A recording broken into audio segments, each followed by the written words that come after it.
So, because I already submitted an in-class assignment that was the beatboxing monologue, I wanted to do like a second out-of-class assignment that was a little bit different. So it's not beatboxing exactly, but I was thinking about how the beatboxing, like certain sounds, just communicated inherently what feelings were, and we all sort of knew that, even if the words weren't there. So it reminded me of in like mental health, you don't have to understand verbatim what the words are that the person uses, because they might not use words that are the exact right definition that describe how they're feeling technically, but you can intuit the meaning even if the language is technically wrong, because language is like comparatively young in the brain. Like we can scream and we can cry and we can coo as babies, but the actual ability to form language comes later. Sound comes first. And that made me think of two things. One is a lullaby that I used to sing to my nieces and nephews. I got it from the book Holes that I read in sixth grade. Now, when I read the book, I read it for class and there was no movie.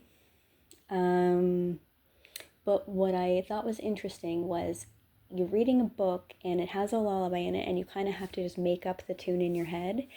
But when I saw the film, the lullaby they chose for the film was very similar to the one that I had made up. And I thought that was really exciting that they chose the exact same thing I was thinking of. So certain words evoke certain melodies the same way some melodies seem to evoke certain words. There's a lot of crossover there that I thought was really interesting. So it was kind of the tone that got me thinking about it. So I'm going to do this in one shot, and I'm really nervous because I don't sing in front of people, but you're the only one who's going to hear it, Shaheen, so it's okay.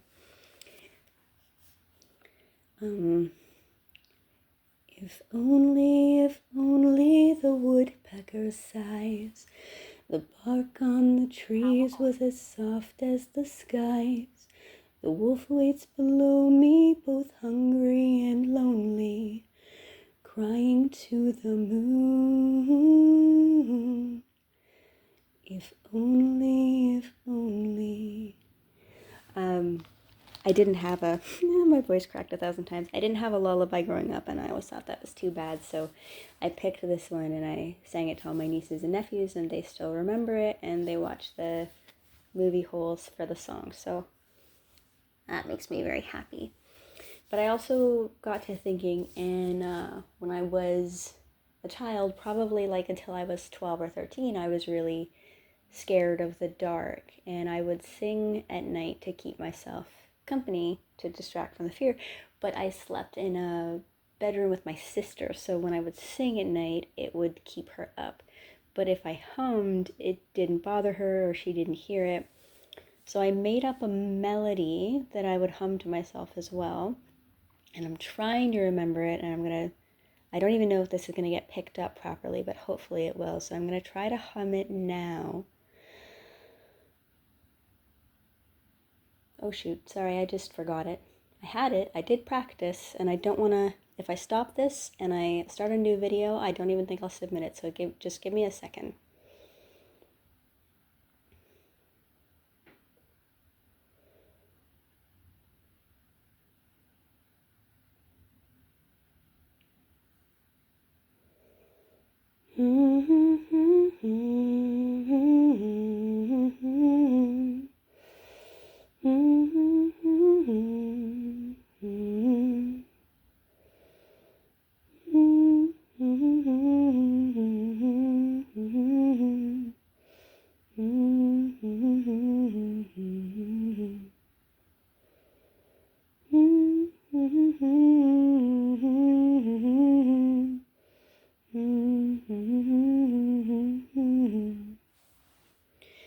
That's basically it. There's a couple parts that aren't quite right, but I don't want to re-record it.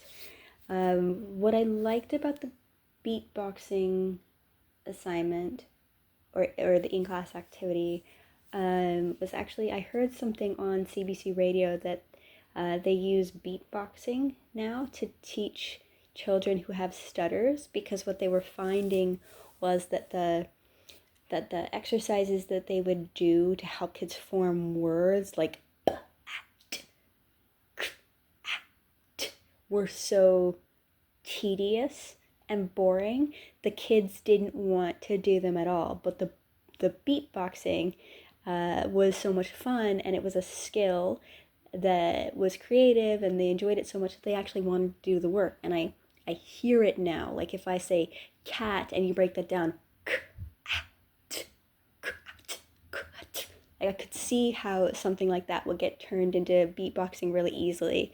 And it's something that I deal with in my own life. I don't like doing physical therapy or any of the things I'm supposed to do, but if I can tie it to an activity that's part of who I am, I'm more willing to engage with it. So there's the things that we have to do in life, and we're more likely to do them if we can connect them to some aspect of our identity or our creativity.